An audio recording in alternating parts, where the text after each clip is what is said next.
Yes, mga igalamay yung adlaw ka na itong tanan. Welcome din sa itong panangguban sa itong tulumanong tambayan sa Radyo Pilipinas. Yes, mga katambayan, no? Uban-uban na usap kita karong adlaw, no? Alang sa paghisgot, no? O pagtambay sa mga hisgotanan, no? Na angay na to masabtan, no? Masayran, no? O katong mga madiscover pa nato, no? Nga mga, kuan, nga mga butang, no? Nga wa pa nato na encounter sukad-sukad sa atong kinabuhi, no? Sa manako, no? Anyways, yun nga. Okay, adjust lang ako gamay ako kung ano. Anyways, mga katambayan, karon gid no, sugod na gid ang kainit no sa ato ang kuan no, sumagsugod na gid no ang kainit sa atong panahon dili tungod kay na ay El Nino no kay ninya naman ta karon pro init gyapon na to ang kuan karon mga galan no, heat index no maabot-abot pag ito usahay gid no, di na gid usahay kay perminti naman ta maabot og tag 40 no or 40 degrees lampas 40 degrees Celsius mga katambayan. So karon dili ka na akong pasabot ngayon. Mas musamot pagkain atong panahon, no? Nagsugod na ang filing of Certificate of Candidacy sa milabayng adlaw, no? O karon no, mao na niya ang tutukan nato kay medyo dire sa tuwa sa Davao or maski asa, no? Medyo naanay kuan nanay sa tawagan ni nanay mahitabo nga kainit gid sa kuan no. Medyo ambot di na ako mag-tell no. Mga nakaroon nga higala atong kapulisan diri sa Davao region no. Doon na giandam no. Of course, security, kaduha ang pag-check kung nanabay mga nanabatong kuan kung sa mga milabay nga eleksyon walay mga kanang ginatawag na to private armed groups no or PAGs nambot nanaba karon no or tapos kaning kuan pod no reassignment sa mga kuan sa mga pulis nga naay mga kabanay no may mga parente nga kuan no nga na-assign dira sa ilang lugar nga mudagan. So of course ibalhin niya siya. So anyways mga katambayan no sa tuwa sa Davao City so far no mingaw pa no wala pa kay ginadagsa sa mga katong mga ginatangan ng mga politiko mga igala nga mag-file silang certificate of candidacy na buot mo kandidato sa mga lokal nga posisyon din sa to lokal nga positions mga igala. But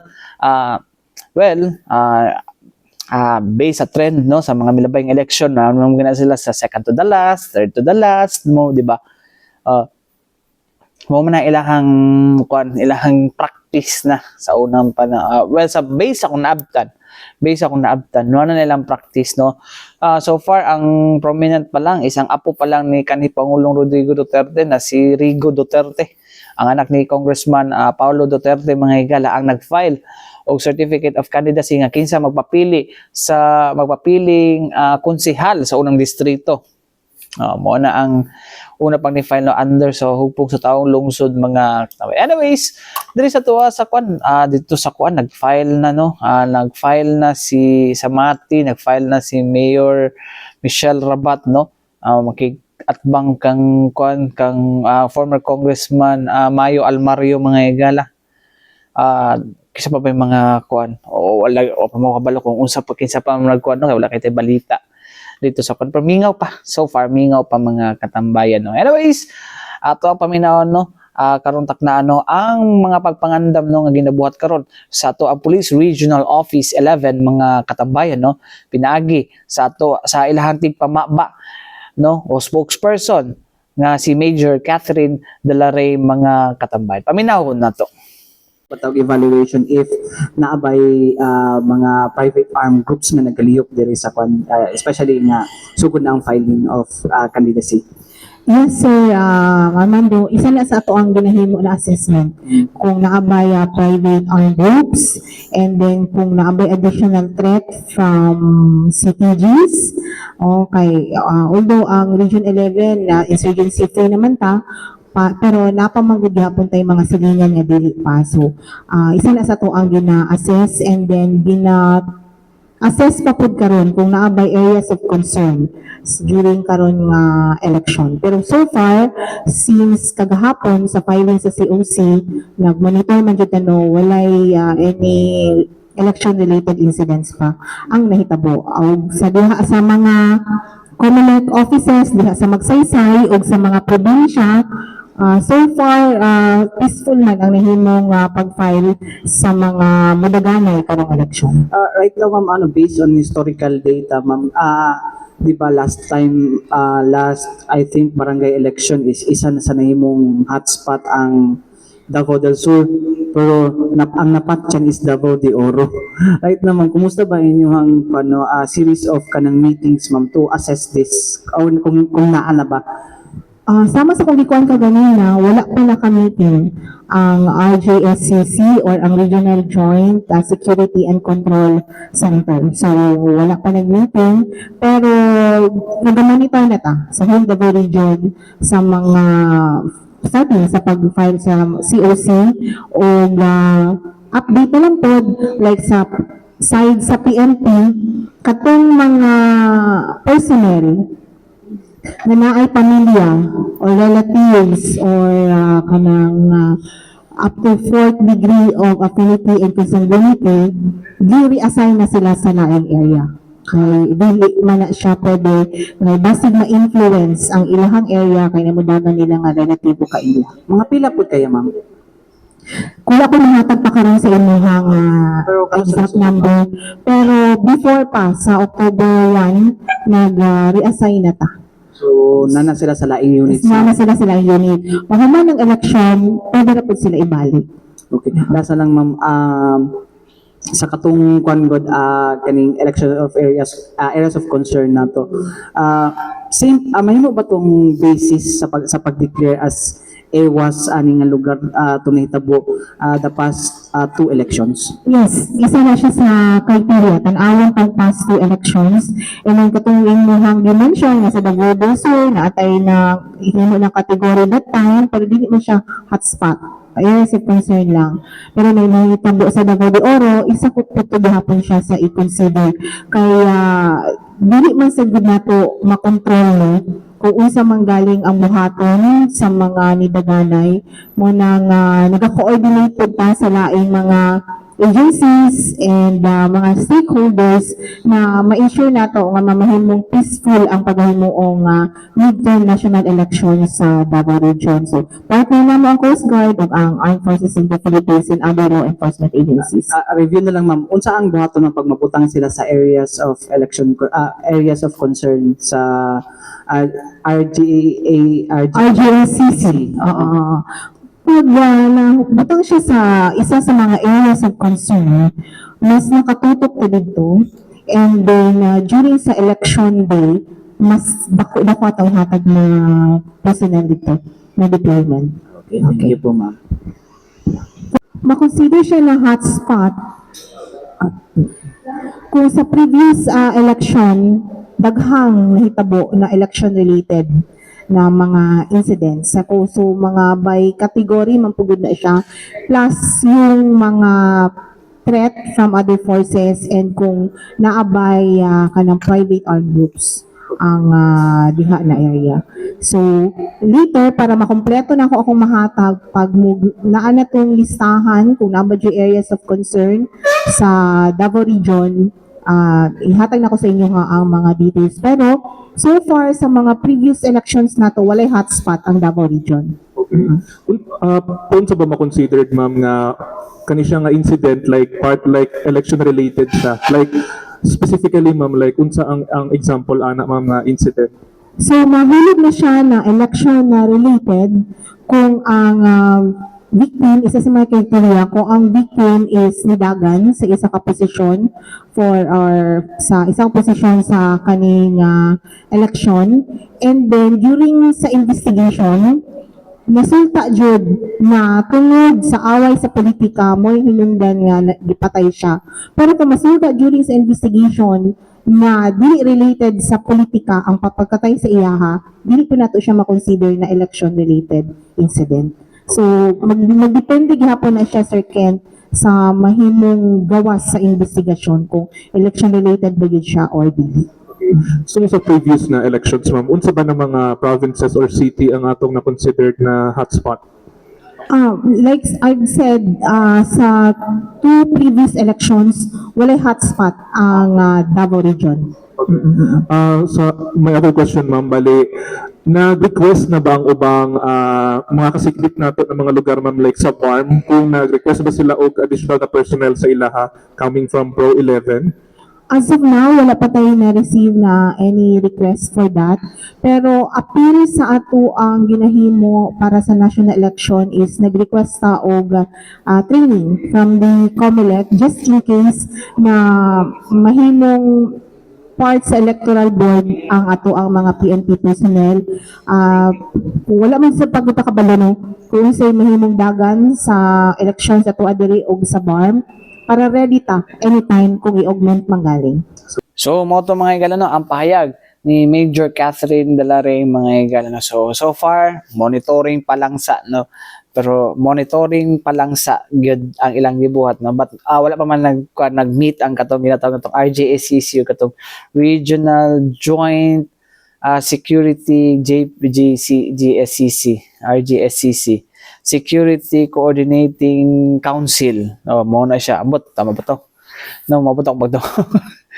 Ay, nako. So, o pa lang na mga igalano, before sila maghimo og action mga igalano. And sa panahon nga, maabot na siya, no, ang COMELEC na ang ilang head, no? Og sila, musunod lang sila kung unsang imando sa Commission on Elections, mga katambayan. Anyways, balik kita human lang sa mga importanteng pahinumdum ning ato si Biana.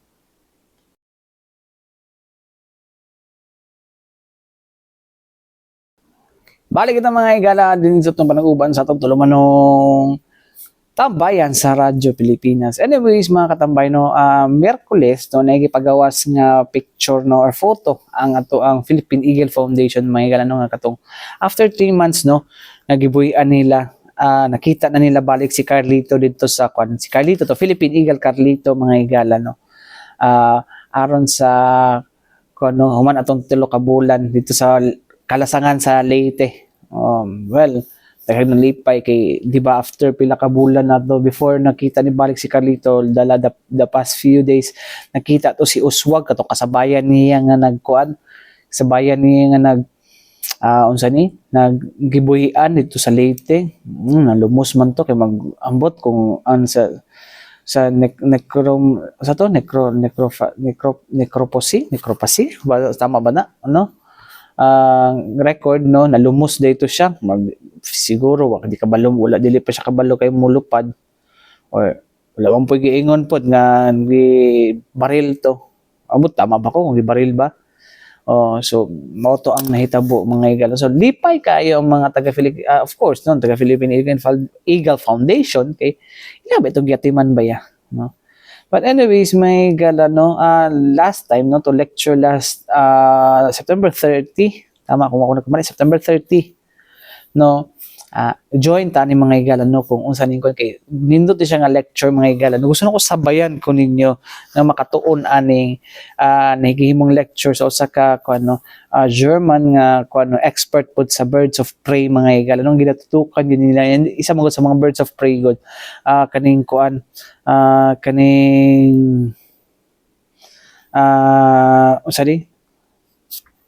usang Philippine Eagle sa birds of prey nga and endangered na. So sabay ko ninyo mga igala sa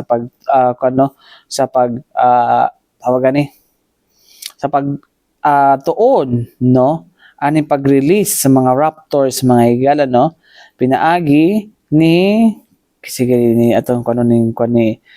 Dr. Dominic Fisher mga igala sa Zoo Wuppertal, no, Clinic for Birds, Reptiles, Amphibians and Fish Justus, no, during dito sa ihang lecture sa Philippine Eagle Foundation, and I think mo po data ni lecture dito sa University of the Philippines Mindanao mga katambayan. Anyways, paminaw na to.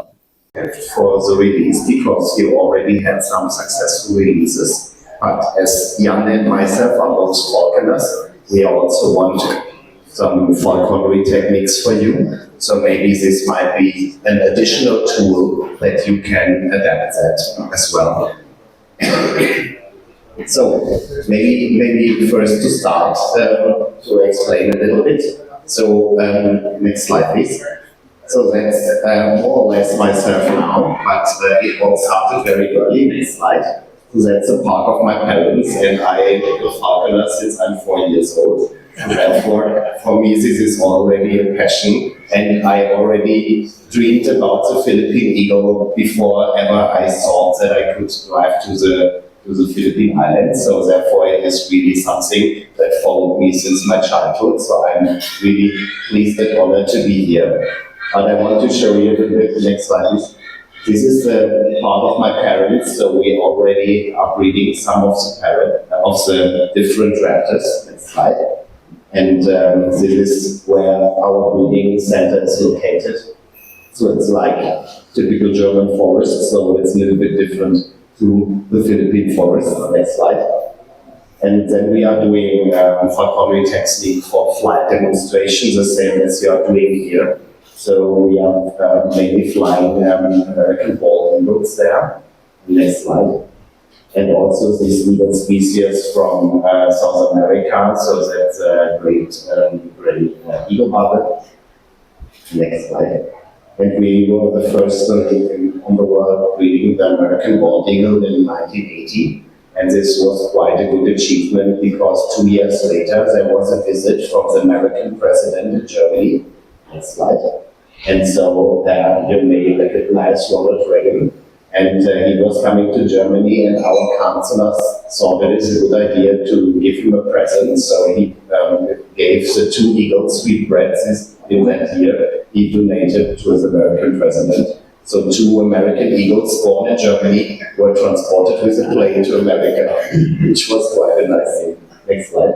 So with a letter of recognition, next slide, and some shake hands, the both eagles then left Germany to America.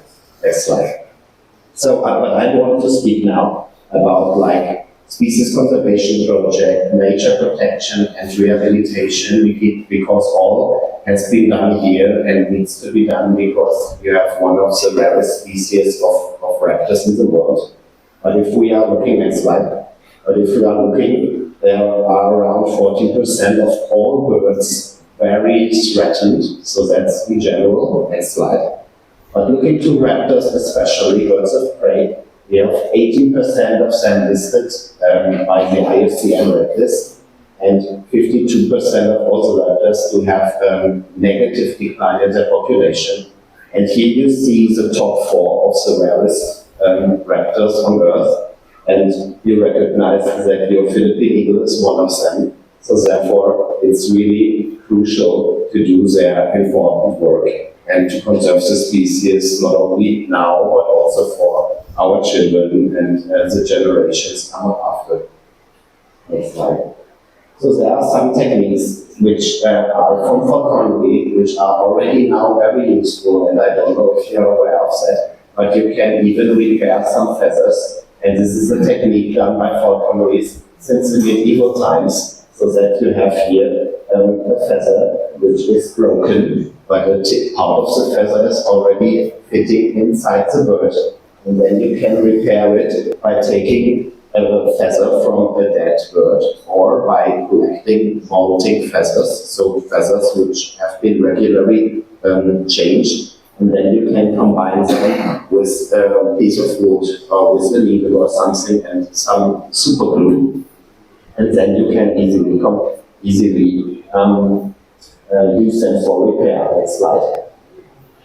This is already published, so we wrote a paper about that, which I'm happy to share as well. So next slide. And here it's how it's looking, so that you repair the whole feather. And just to give you an idea of what can be done by that, I show you some pictures. Next slide. Here it's a step-by-step procedure in a crow. So imagine this would be an eagle, which lost some of the most important feathers. So then you have this feather broken in as part in the eagle. Next slide.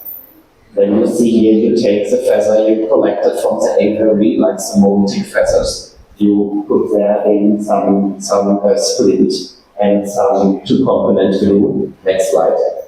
Then you check if the feathers are fitting, and if the feathers are fitting, next slide, then you can apply the glue and the feather is repaired already. And just to show you some examples how it might look like, next slide. Here you can see a common buzzard who was sitting on a fire.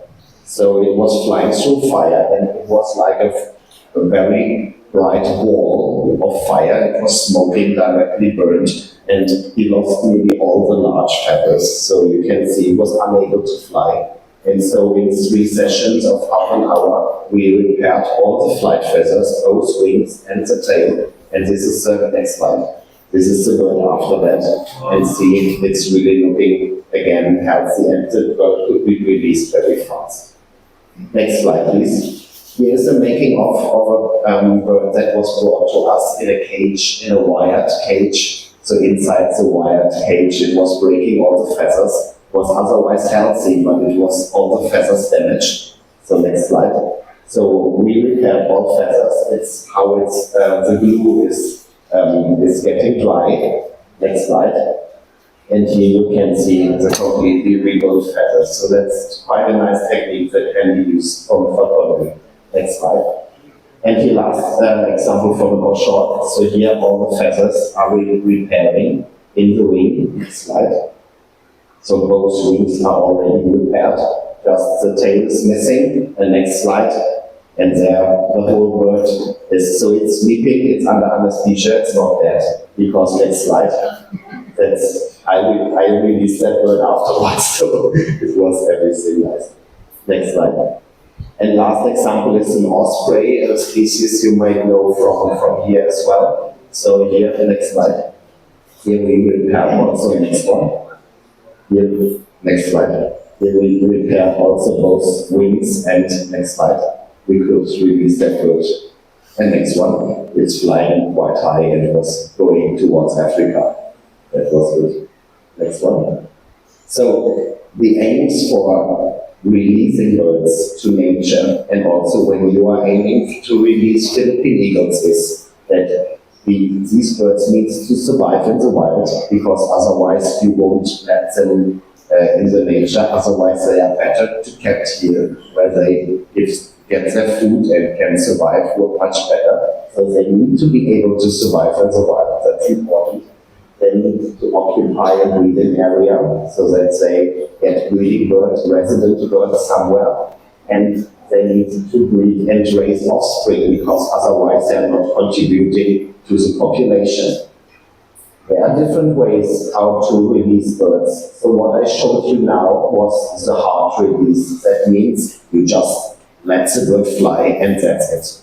That can be done with birds that came from the wild, that are trained to hunt, trained to survive, but had a kind of an accident, some maybe broken feathers, some smaller injury. Of course, you can release them back to nature very fast, because they already know what to do. But there are other techniques like the hacking method and the soft release method, or some training techniques which are very important if you have birds that are born in captivity and need to be released into nature. Next slide. So I already, next slide, spoke about that. You can check prior to hard release. You can check maybe with a long lure that the bird is able and capable of flying before releasing it completely. So that's a technique where you can use the suggestions from Falconry quite well for that. And next slide. But coming now to the fostering and to the hacking. So always when you get an orphan chick, it's better to bring it back to the natural nest, because then the parents know best what to do and best how to train the birds. So if we in Germany, we get just a chick from a bird of prey, then we try to bring it back in the nest where it came from, or to bring it in a nest from conspecifics, because the conspecifics, they are not counting. So they are not counting, and you can just put another chick inside the nest. If we need to hand raise these birds, you need to do it in a way that they are not so much used to humans, because other than imprinting individuals for captive breeding, you not want them to be familiar with humans because you want to release them into wild after. Next slide.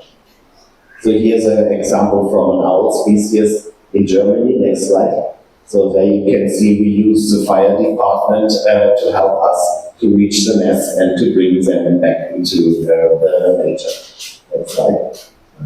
But you have to train some of the birds because they don't know what to eat because they are hand-raised, so therefore you need to accustom them to their normal food so that they know what to hunt. Next slide. And there's a kind of method which has already been used with the bearded vulture, for example. That's called the hacking method. So that you have birds that are nearly ready to fly, and you bring them in a place like these hacking towers. And in these hacking towers, you provide food. But you go through a covered ladder, over a covered ladder, so that they are not seeing you, they are not recognizing that they get food from humans, and you're always feeding them there. Next slide. Then you are opening these doors, and the birds can train themselves. They go out, they fly some rounds, but they always get their food there. But they improve their skills and they will try to hunt. And when they are successful, they are not coming back to the tower. But when they are failed to hunt, they always have a plan B and they always can come back. And so this is called soft release method because it's very soft that they prepare step by step to be ready for nature. And this might be an option which might be done. And next slide. And this is done also in different birds of prey. This is a kestrel, for example. Next slide. Where you just open the door and it can fly out and in and can come back. Next slide. And we have done this technique in the peregrine falcon in Germany because maybe you know that the peregrine falcon was nearly extinct in North America and in Europe. And next slide. The German Falconer Association, where I'm vice president of, is between 1973 and 2010 released already 1,100 peregrine falcons to restore the population in nature successfully. Next slide. So it's how they are looking when they are in the nest. Next slide. And here you can see the numbers. So we started there, and that was nearly 0. And then we could increase gradually until now. So we have a high number of breeding pairs in nature, and therefore the species is safe for the future. Next slide. So now they are breeding like everywhere, so that's quite nice. It will be not the same with the Philippine eagles, I guess, but next slide. And our actual project is focusing on the Uru owl, a species which is covered by the Raptor tag. So Jan and myself, we are working and supporting this project quite a lot because this will be a release project at the border between Czechia and Germany, so that this species is coming back to our nature. Next slide.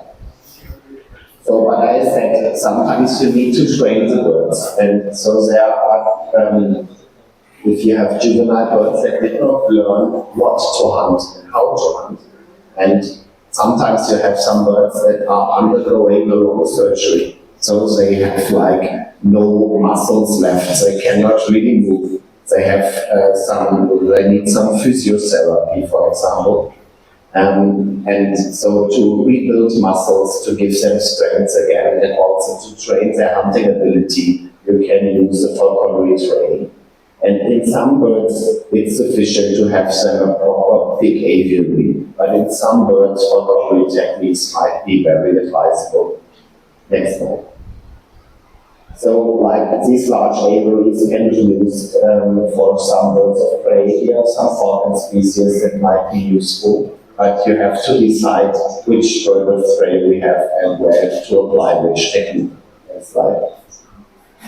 Here you can see an aviary for the soft release. So the birds are kept inside that aviary. And one day you open here part of the wall, you just open it, and so the birds can fly out, but can fly in again, out and in again as they want to. So maybe you can also work on the release sides for these kind of aviaries. That might be an option. Next slide. But you can also use the Falconry techniques, and the Falconry is by the UNESCO recognized as World Heritage, because this is a technique that has been applied all over the world in all different countries, and the International Association for Falconry is supporting it in all countries worldwide, and it is proved to be really a successful and very powerful tool for training birds. Next slide. It's also used for rehabilitation of birds and for preparing birds for rehabilitation, and you can find here some scientific literature proving it without any bias that this is really an additional tool which you might think of. Next slide. Because we have sometimes a situation like this, the bird of prey doesn't know what to hunt and what to eat. So it's like playing with the pigeons, but they are their main hunting source. But if the bird didn't learn what to hunt, of course it will not survive in the nature. Next slide. And so you can train them to hunt flying objects. And this is the lure training, and the lure can be used as a training for hunting birds. Next slide. So it consists, for example, of feathers from the original prey, and then it is moved through the air. Next slide. And then the bird tries to hunt it and always get a reward on it. Next slide. And so you can see it really tries to hunt, really tries hard to catch it, but it's always moved away so that the bird needs to try harder and harder, and therefore it builds up a significant amount of muscles. Next slide. So here you can see how it's looking. That's a falcon, by the way. And it's really flying long distance and always try to attack. The falcon always uses the sun, so it comes out of the sun to attack the lure. So it wants to confuse the falconer, but like in nature, it tries always to do the best. And by this training, this is quite possible to fly a bird like half an hour this way. So it's really a good way of muscle training. So that scoots down to catch the lure. And it's really a good method. Next slide. And here you can see the same with another technique. So there's a lure from a long stick, and it's always like moved away from the falcon, so that the falcon always try to go once again, and therefore it's really working hard and building a good muscle. Next slide. You can also attach the lure to a kite, for example, so that it's like more far in the air. Next slide. And so it tries to grab the kite in the air. So there are multiple options. Next slide.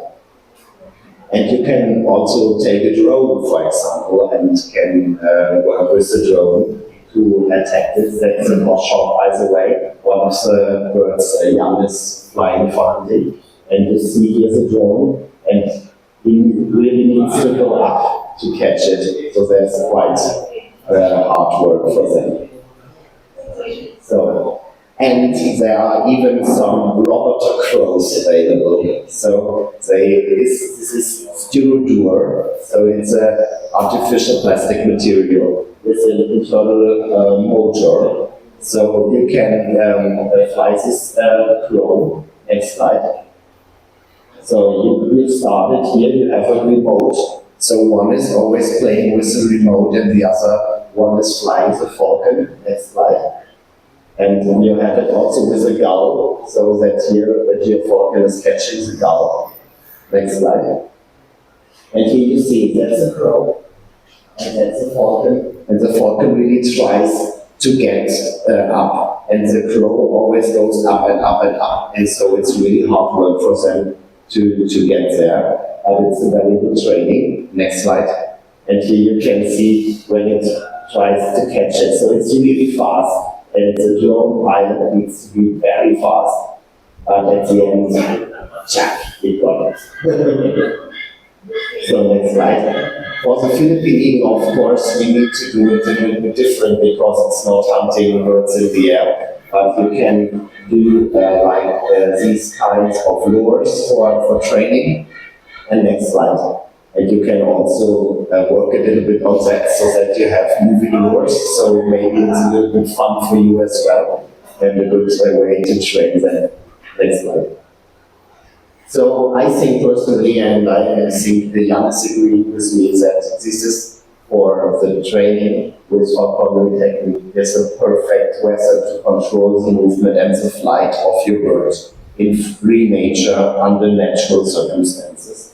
The training is individual and adaptable, so you can adapt it to the needs and to the condition of the bird. And also it allows you to control hunting success, because if it hunted with you together, then you know it will survive in the wild. And the problem is it's time consuming, but if you invest this time, it will be quite good for the bird. Next one. So later on, but this is very important, you need to follow up the birds, because then you know what is with the birds, and you already use the GPS telemetry, and this is very good. We did it in Germany as well. Next slide. And so this is now available for many birds, and this is very important that you continue to follow up the birds you release. Next slide. And we did the same in the study of Germany, and we have to say that if you do that, and if you do a good job before with the preparation of the birds, then many of them are surviving. Next slide. And we are therefore doing the same now with the rural owl I told you. So with this project, we are also doing the telemetry. Next slide. So you can see here there are these GPS transmitters also attached to the back of the birds. Next slide.